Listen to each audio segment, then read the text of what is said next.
when I go out with clients, which it hasn't happened as much as I would like it to, because I'm typically sitting in this office. But when I do, I just try to relax. Like, sometimes maybe to my detriment. But, you know, if we got to sit down and grab some water or sit down in a restaurant and get some food because I can see that they're tired or they need some coffee or they need some food, 100% we're going to do it. You know, if we're done, we've seen 5 places and they're contemplating, I'll sit down and grab like a margarita or a beer or something like that. Not 6 or 7 margaritas, 6 or 7 beers. But if I'm with a client, I'll sit. You know, if they leave me after that, I may grab another couple. Cheers! Cheers! All right, welcome back to SipTalk. This is episode number 4. 4, definitely episode number 4. Today we're talking about what motivates you, what drives you, tactics that you take to keep moving. Yeah, our skill habits. I'm glad we did that. That's it.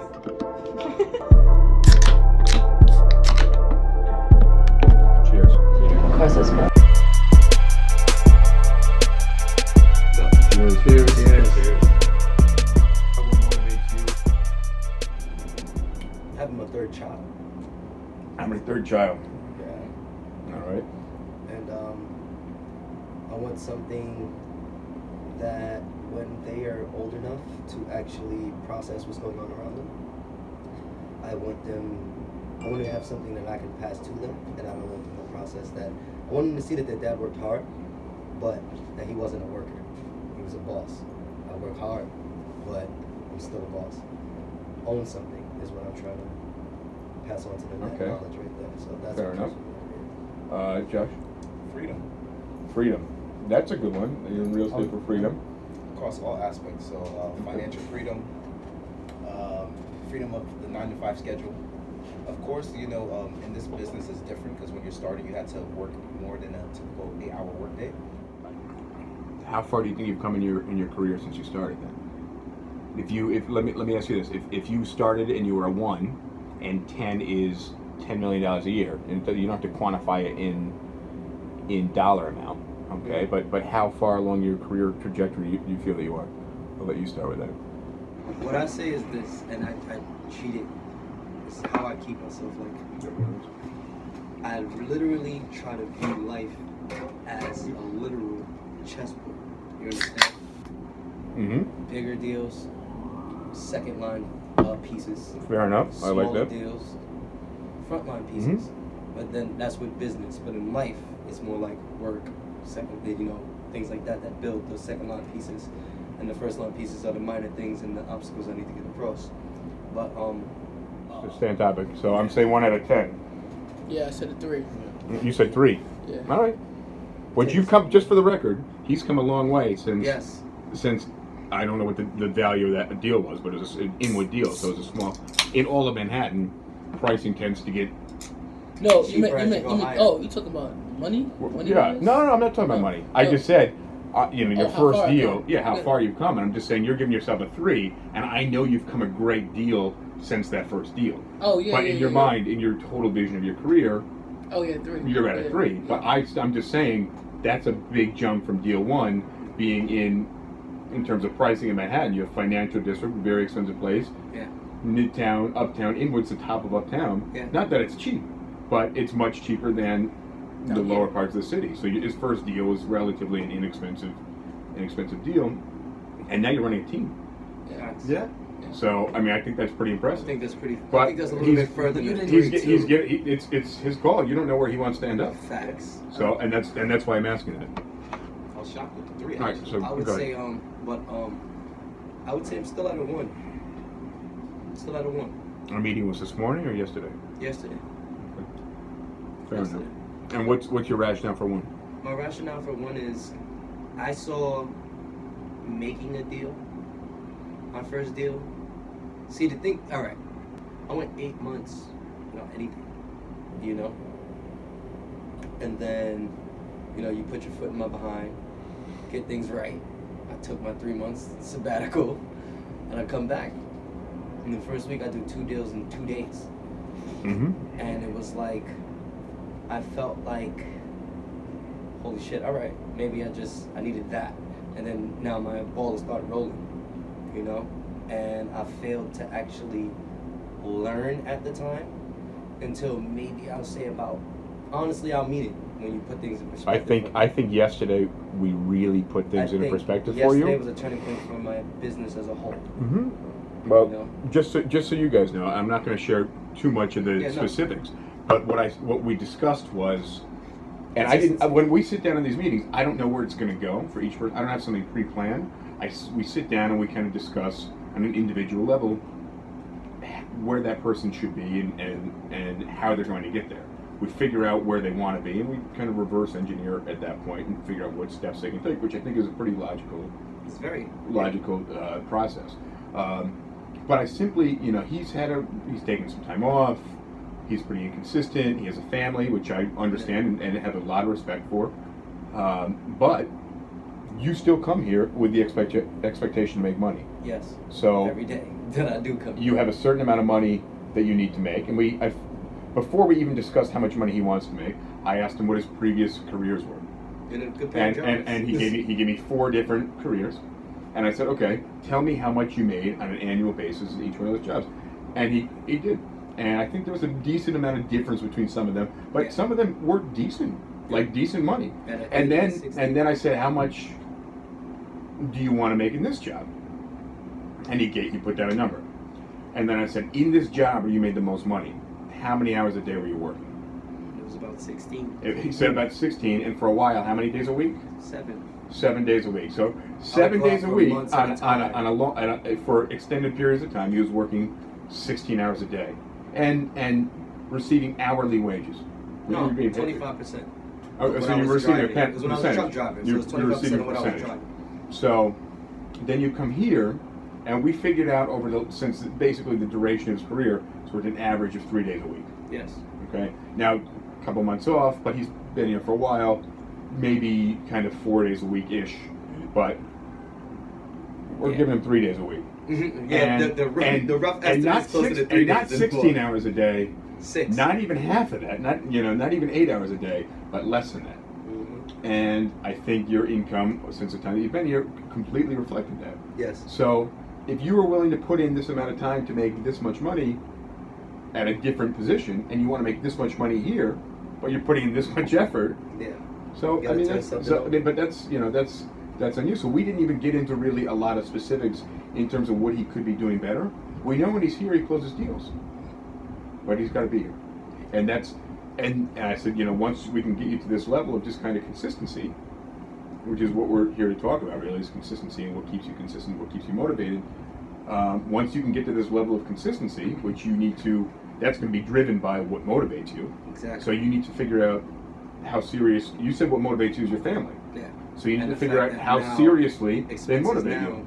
Now I'm on average already in debt another $2 million for a person that's not here.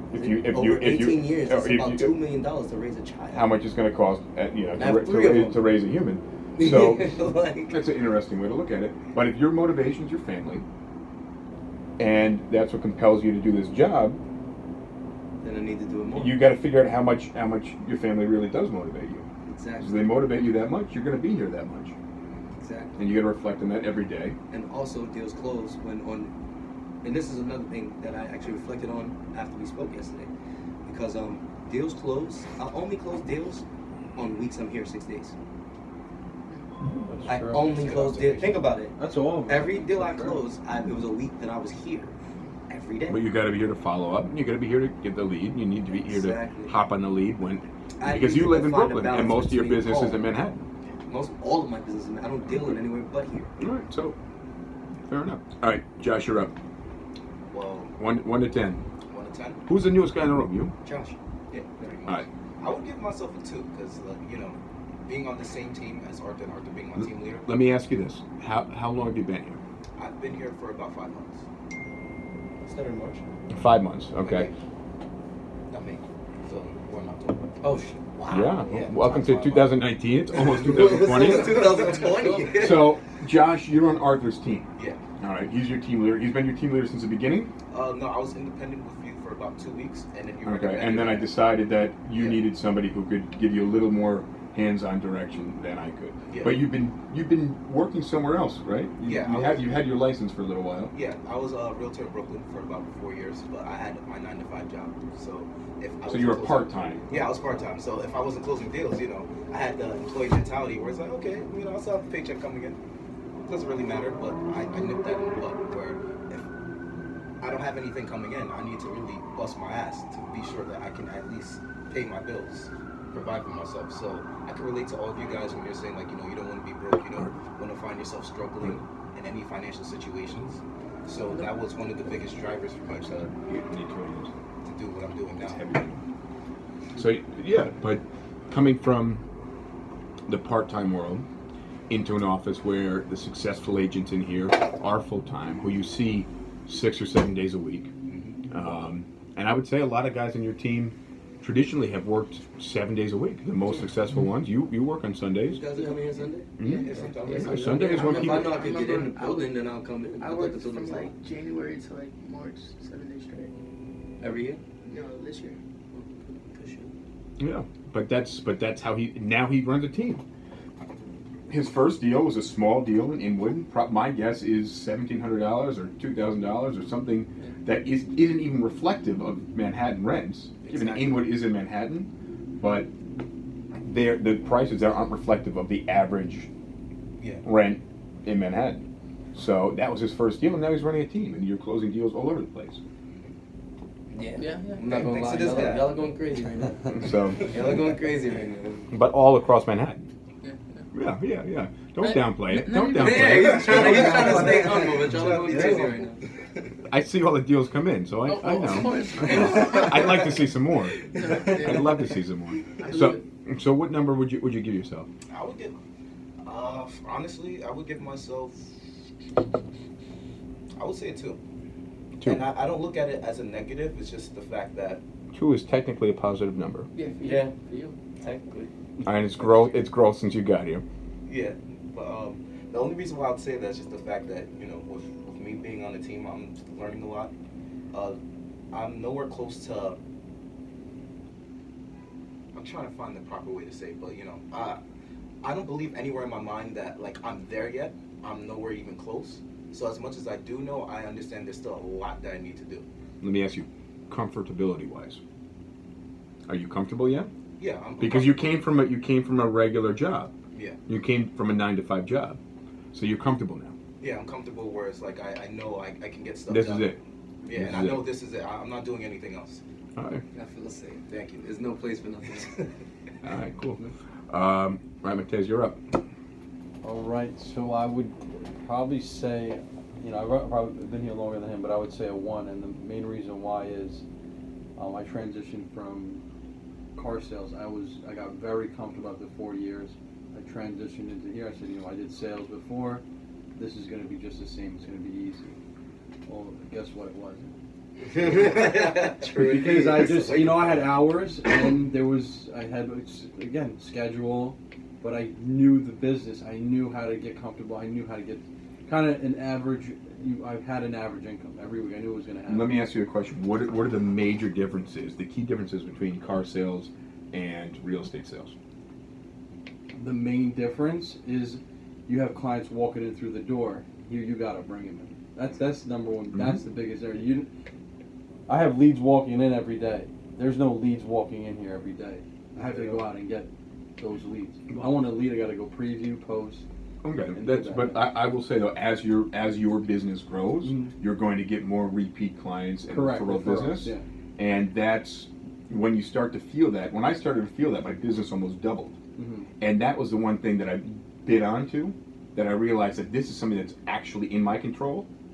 All right, to a degree, I can't guarantee someone's going to call me tomorrow, but if you're taking the right actions, it's going to happen, and that's how I look at a comparison to when you have people walking onto the lot looking to buy a car. All right. Sorry to interrupt you. So one difference is you don't have walk-ins. Correct.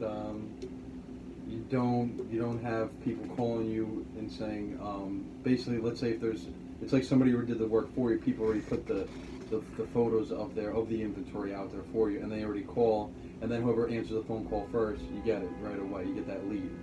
here it's different. Everything is all your own generation. If I don't post 100 ads a week or whatever it is, I'll get no leads. At all. Zero. So that's when you have to kind of look yourself in the mirror and be like, all right, if I don't do this, this, and this, I'm never going to get what I want. So there's a lot more active work to get somebody in the door. 100%. Yeah. 100%. You have to put, I have to start doing what I used to do there was, like, when he brought up Sunday, I always say Sunday, it's just me listening. Again, you got to listen to yourself sometimes, and people say don't go with Sunday, it's hard access, but then when I have a client... Can I just pause on that? I know. But listen, let me say something. Go ahead, because then this is how I learned my lesson, because when a client says, I'm not available, and I say, I can't, or whatever, I'm not available Sunday, I follow up Monday, and they're like, I rented Sunday. Of course. And then I'm just like, holy shit. And that's the thing that's a happened. missed I've opportunity. lost clients because I haven't come in here. But hold on, this is what I want to address, because I've noticed a lot of this, especially as we've gotten into the fall time, when I ask people, why aren't you doing this? And they're like, I was told not to do it. Told not to do And then it. I say, why? Coming on Sunday. Sure. And the reason is because it's difficult. Really? Yeah, I mean, that's the generalized reason. But I ask people why they don't list on this website. And I say, well, I don't really get any leads. I say, well, do you list on that website? And they say, no. Of course you wouldn't get it. So yeah. like, if I go to the gym and work out to gain muscle, and they say no because I don't really find that it works, and I go, well, have you been? And I say no. So how do you know it doesn't work? Exactly. Right? If you have never But done it.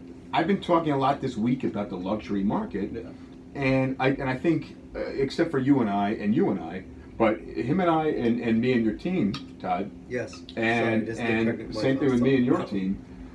I've been having this conversation for the luxury market, and everybody says, "Well, I've been told to focus on some other things because we really don't generate that much business in the luxury market." And I said, "Well, because you're not advertising luxury. You're not, but you're not going after that market. You're in Manhattan.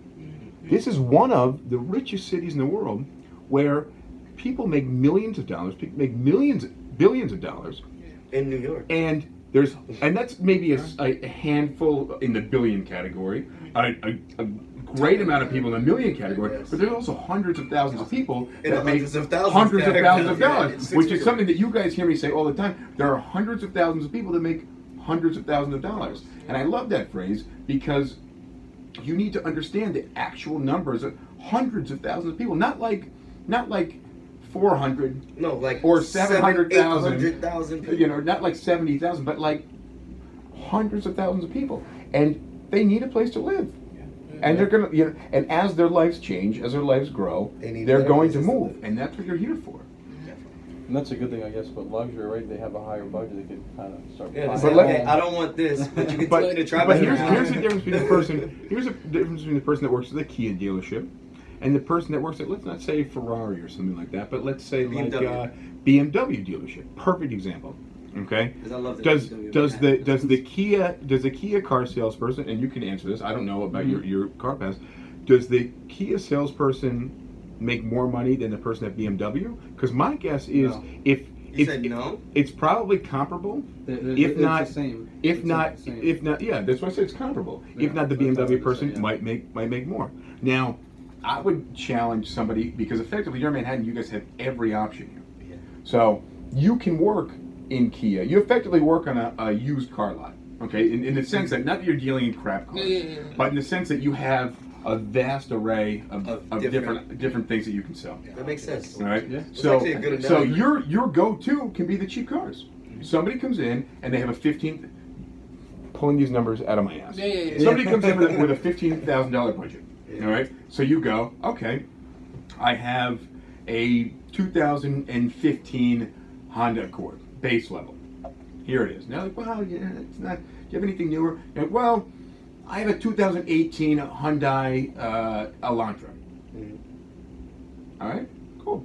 And I'm like, oh, that feels a little tight. Do you have anything else? You're like, well, I have a Hyundai Genesis, but it's like 19,000. It's 2 years old. It's got 40,000 miles on it. I don't know the value of cars. Yeah, no idea. Genesis is definitely like 70,000, 80,000. A new one, a brand new one, but with 40,000 miles on it, which is maybe a lot for. But what just happened here?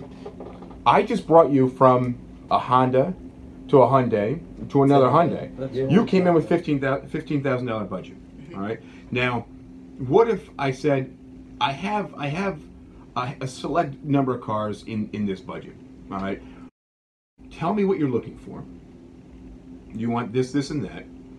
And you say, well, you know, let me sit you in a $15,000 3-year-old Hyundai. All right. Now, what you told me is this. Let me sit you in this, and you sit him in a $40,000 car. Mm-hmm. All right. What is a $40,000 car? 40,000. All right. Shevy Impala, 2019. All right. 2019 LT. Chevy Impala. Okay. LT is about 40. Now, yeah. I dropped 44 for LTZ 2012 when they first changed the body. Well, 2013. So, but either way, you're going to sit them in that car, $40,000. Mm-hmm. All right. Mm-hmm. You say, I understand that's above your budget. This is kind of what you were describing. You wanted brand new. It's not a BMW. It's not a Mercedes. It's a Chevy. Mm-hmm. All right. It's going to be a solid car. But you told me you're looking for something that's going to last, and you want something that's new. Mm-hmm. And then maybe you bring them back to a $30,000 car. Now they said they came in expecting to spend $15,000, but there's financing options. They might have a trade-in, but either way, you're going to match them for the best car for them. But when you go from a $15,000 to talk them up to $17,000 versus $15,000, you bring them to a $40,000. Put things into perspective. They might be willing to spend $30,000, which is double their budget. Facts. But in Manhattan, you can do the same thing. Somebody tells you they're looking for a $2,000 studio, which is almost impossible. Okay, it's almost impossible. Yeah. Show them what a $2,000 studio is. Yeah. Okay, now they tell you they want a doorman because their parents want safety. Yeah. They want to be somewhere close to the train, somewhere midtown. Yeah. That's a $3,500 studio. At least. So what you do is you take them and say, because I'm saying 35, which is a really good deal. Yes. Okay. That's somebody. Which is a really good deal for a doorman close to transportation. I agree. In Midtown. So you take them and say, what you told me you're looking for. I just want to, I'm not trying to, don't even get any idea that I'm trying to sell this to you. I just want to get your perception of this next place. You bring them to the $4,000 place. And say, this is what you told me you wanted. It's double your budget. All right? I have something for you I think you're really going to like. It's closer to this than what I just showed you. And it's a $3,000 studio. Now, it may not have the pool or the roof deck that the $4,000 did, but from a general kind of lifestyle standpoint, you walk into a doorman building, you have something on the 20th floor, you have a nice view, it's clean, well taken care of, it's $3,000. Now, that's only for the right person. I'm not saying push people's budget, because there might be somebody with a $2,000 budget that can afford $2,000.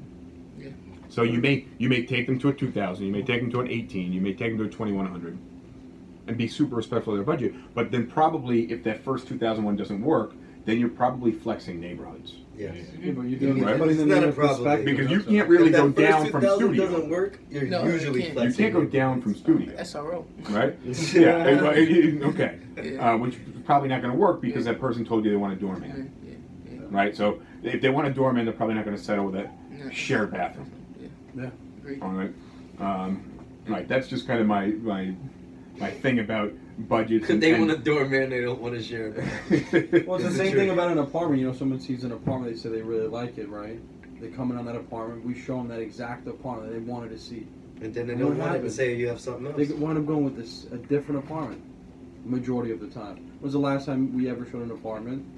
You go show it, you take it, I want this right away. It never happens. To add on that point. Never. Yesterday. Instead, we just switch them. Well, let me tell you something. Yeah, no, not every time. Not every time. 90% of people who come in to our office don't rent the apartment that they contact us for. Okay. 90%. Now, bait and switch is illegal, and I'm very big on one. If I ever found out anybody was advertising fake apartments, they'd be out of here like that. Yeah. But I'm really big on the office meeting because I want people to see that apartment that they contacted us for, if it works for them. And sometimes I'll talk to somebody for 5 or 10 or 15 minutes, and they're like, that's a 5th floor walk-up.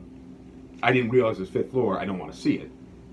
But I really want people to see the apartment. I want us to sit down for 10, 15 minutes. I really want to find out what's going to work for them. All right? And then I want to start them with what they thought they wanted, what they found online. Because they're looking online, at 100 other places. Yes. Yeah. And it's going to be just like that anywhere else they go. Yeah. So I want them to see the place that they contacted us for. Then I want to see what they think is going to work for them. And if I have to show them 4 or 5 apartments, so be it. But I know the inventory well. I'm really good at understanding what people are looking for, right? And we go from there. But in my opinion, it's that 10 or 15 minutes we spend sitting down beforehand, rather than just racing out of the office to show apartments. And you're also building a report right there. As Yeah, I well. mean, I think, Words right out of my mouth. Of course. but I think the rapport building is important. And when it comes to building rapport with somebody, you're not just becoming a friend talking about whatever. For me, it's just ammunition building. All right, I'm finding out what's important to them. I'm finding out what their triggers are. I'm finding out what's going to make them make a decision today. I'm finding out what's going to hold them back from making a decision today. I'm going to find out if they're unrealistic. I'm going to find out if they're an emotional decision maker or a logical decision maker. That's what building rapport is to me. Yeah. Some people go out and they talk about sports and like, oh, I really got to know them. It's like, no, you just know what his favorite team is. But that has nothing to do with helping them make a decision. Remember, you're here to help them make a decision. Yeah. Yeah. Right? So you need to know how they make decisions. So, all right, what else are we missing in terms of the used or new car business? I think there's one that you have hours. Yes, you do have hours, but you're not. Nobody tells you can't work. Like what I used to do on every Sunday, I used to work every Sunday. When I used to work it, because I knew if I worked another extra day, it'd be an extra opportunity for me to make more money. True. Yeah. Very true.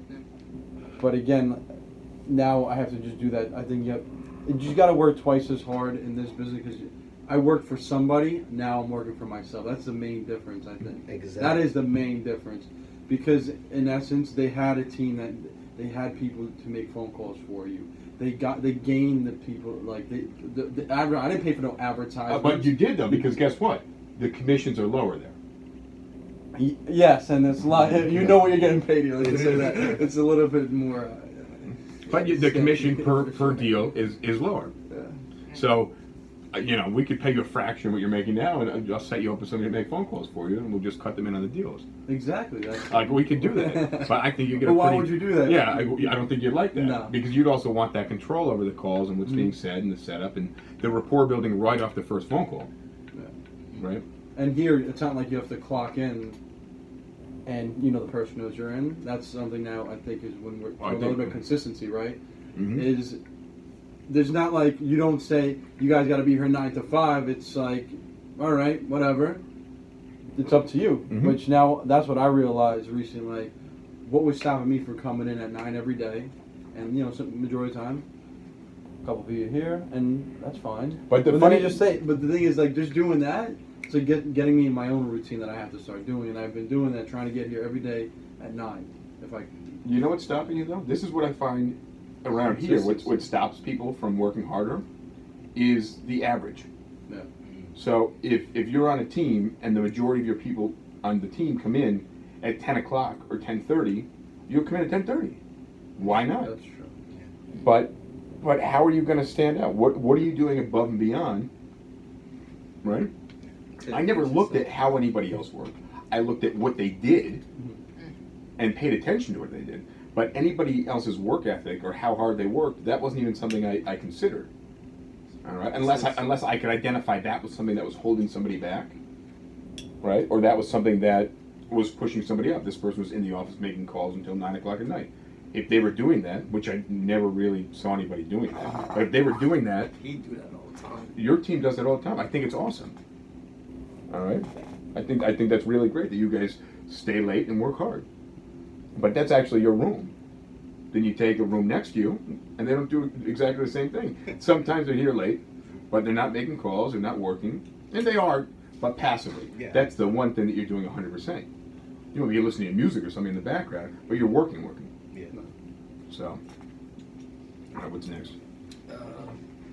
So you never looked at anybody's work ethic and wanted to, I'm not looking at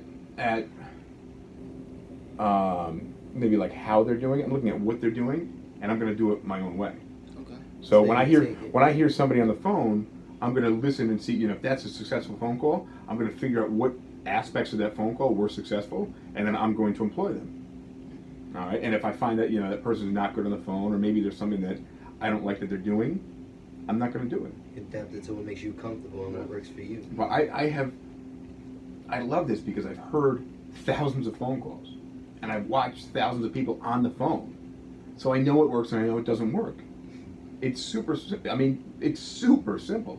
But the people that take the phone calls out of the office, I instantly know, unless it's a noise issue. When somebody takes a phone out of the office, it's a confidence issue. Not 100%, but I'll say 95% of the time. If I'm on the phone, when I have people in the office, I just speakerphone it and call the person. I mean, if I strike out or something like that, I strike out, but at least you get to see a strikeout. True. And you can learn on your own. Yeah, you can learn from the next person. Yeah. Especially when it comes to doing a co-broker or something like that.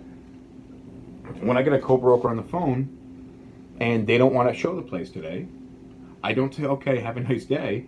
I say, oh, well, is there a chance the place is open? Is there a lockbox? Maybe there's a super. Is there any way you're in the neighborhood? Like, I'm happy to meet you for the key, drop off a deposit, my license. But I go down one by one and see if I can make it happen. And a lot of times, even if they're like on the other side of town, they see how desperate I am. All right, and they see how much I'm willing to work to make it happen, and they'll be like, all right, I'll be over there in 40 minutes. But that's after they said no to me 6 times.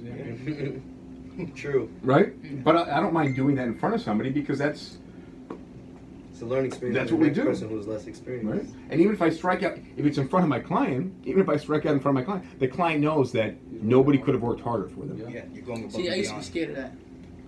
I used to be scared of To that. call someone in front of your No, client. not that. When you can't get into an apartment, or you couldn't get into the building, or it's rented before you can show it. Mm-hmm. Looking bad in front of your client, even looking like lost. That scares But me. so a lot. get, but That used to give me that. Let's- used to That's give the me- thing. let's What talk- You just let's- said lost. That used right to there. get let's talk about this though right now. Looking bad in front of your client. So, it's really easy to look bad in front of your client, Oh, especially in New York City because nothing's prearranged. There's a lot of obstacles. You can look bad in front of your client for a myriad of different reasons. Yeah. For me, it's important to be as quickly as possible on the same level as my client. Okay, so despite our background, despite where we're from, I want the client to see me as somebody super relatable. I call it in the familiar. Okay, somebody that they're like they could, if like they got a phone call from whatever they would share with you regardless of what it was. I want people not to hesitate to tell me what's on their mind. When people tell me they like an apartment but they need to see more places, I need to know why they need to see more places and what they don't like about the apartment. Well, it doesn't work in Of the course, specific of way You know, they're in if right you're now. dating somebody, all right, and you're considering taking things to the next step, but you then want to date other people, you're not sure about that person. Exactly. That's right. Okay, if you're 100% sure on that person, you're going to take that to the next level, Definitely. which is oftentimes an example that I'll use. But I don't mind looking bad in front of clients because I've already prepped them about what to expect. Yeah. So we're going into this together. So if I don't think there's a chance, if I think there's a chance I can't get into a place, I'm going to say, hey, look, 7 o'clock at night, I can't guarantee we can get in. Management company's closed, the owner's not around, the super's not there, I don't have a key. You're going to love the apartment. Yeah. No, I agree. It I'm free. sets it up. Yeah. I'm free. I know the apartment's in the neighborhood where you live already. I'm happy to go up there with you and risk not getting in if you want to. I know you're going to like the apartment. Yeah. But if we can't get in, it's on you. All right. Pretty I'm happy to show you tomorrow, but somebody else could have seen the place today, and they might be working on applying right now. That happened with I've my said last that little before. deal. I was literally showing him to like 11 o'clock at night, and then you guys see me coming with the application. It took 2 days, but But you were there until 11 o'clock at night, which is Remember insane. my first one? My Yeah. first one, I showed her about 3, but she was so meticulous, and she called her boyfriend to come, and they were so meticulous, bro. I ended up showing these people till about 10:30, and then I stayed for the application. I ended up not leaving until about 1:30. Me and Shiraz. I think I remember this. I was here remember late this. as hell. It was like 2 o'clock in the morning when I really left. But if this is your life and you enjoy being here, Mm-hmm. and you like making money, and you're also helping somebody out, you're helping somebody find a Exactly. place. Yeah. Why not hang out here?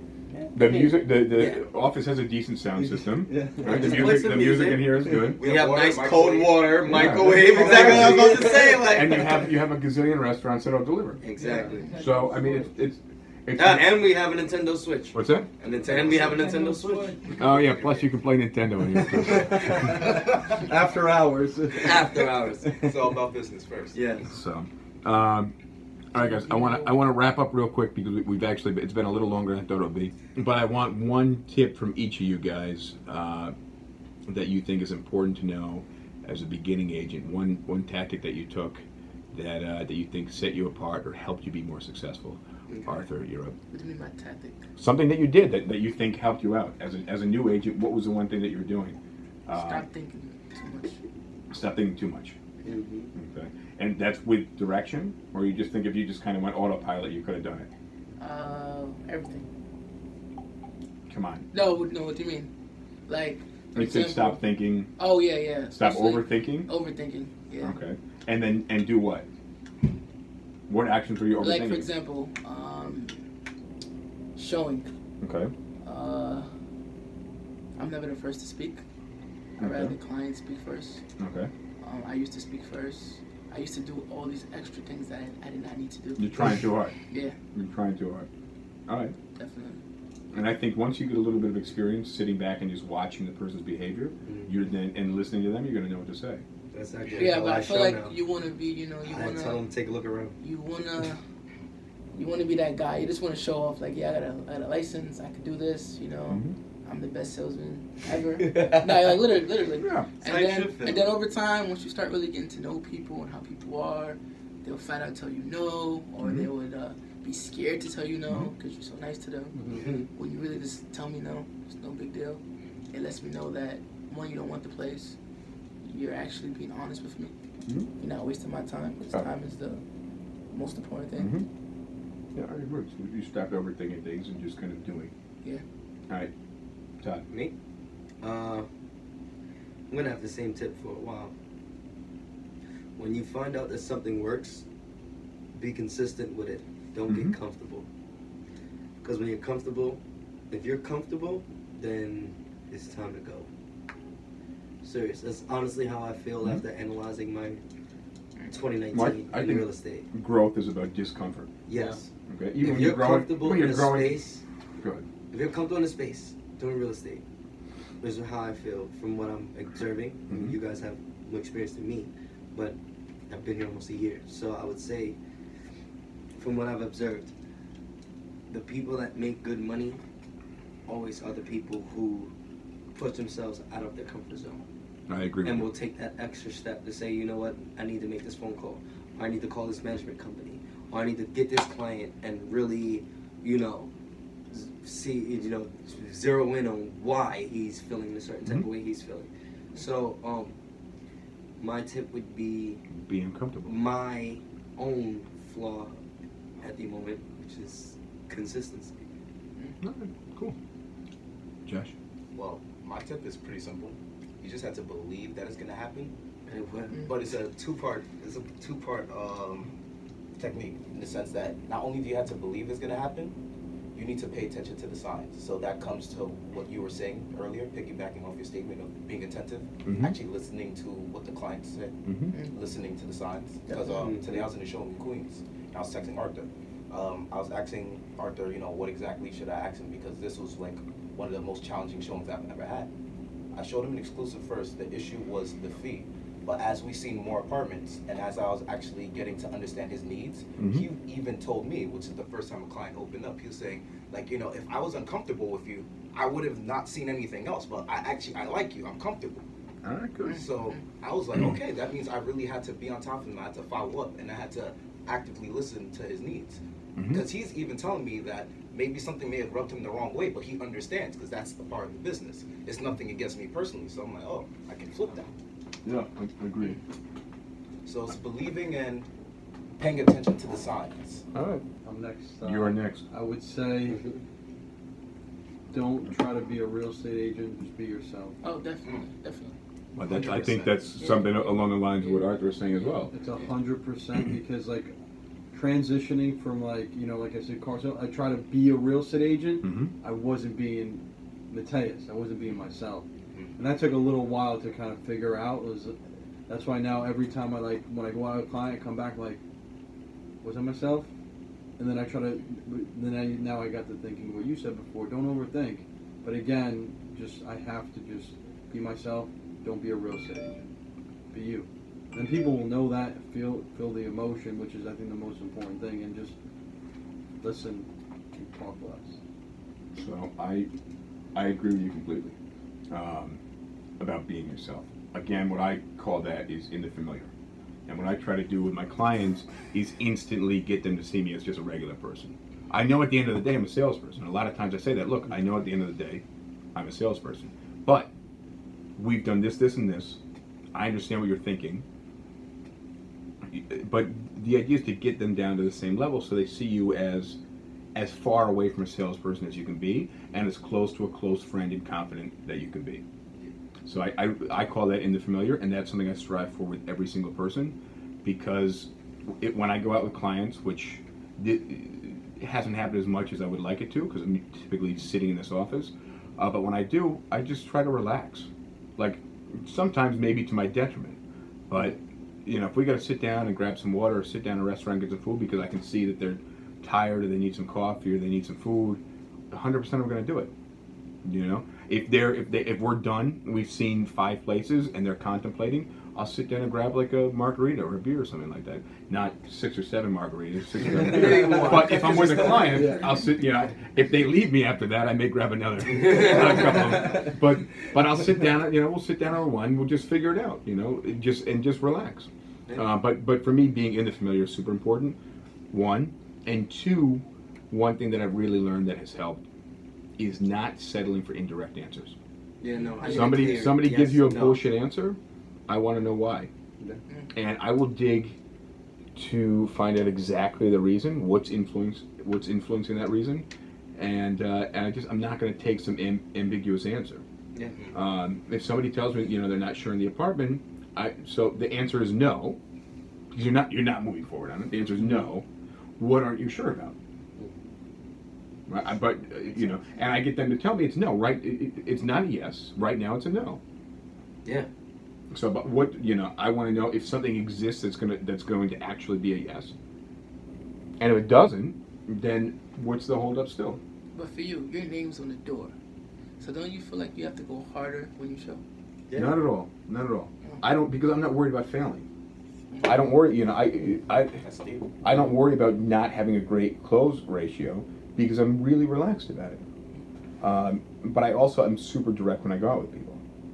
So that's just my personality. Somebody comes in here, we had an issue between an agent and another agent this morning, and I wanted the entire side of both sides of the story before I decided anything. And the first person came in and told me what happened. He happens to manage the other person, so typically you would think, well, the manager told me what happened, I'm good.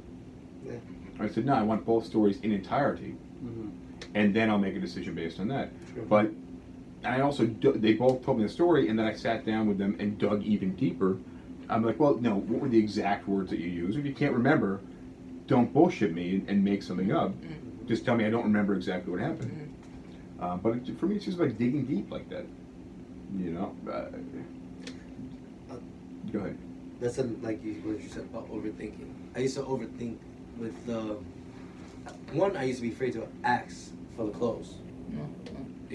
So would you like to head back to apply on this? I used to be scared because I thought about it from the aspect of where would I do this? Would I do that? And it's like, you're not me.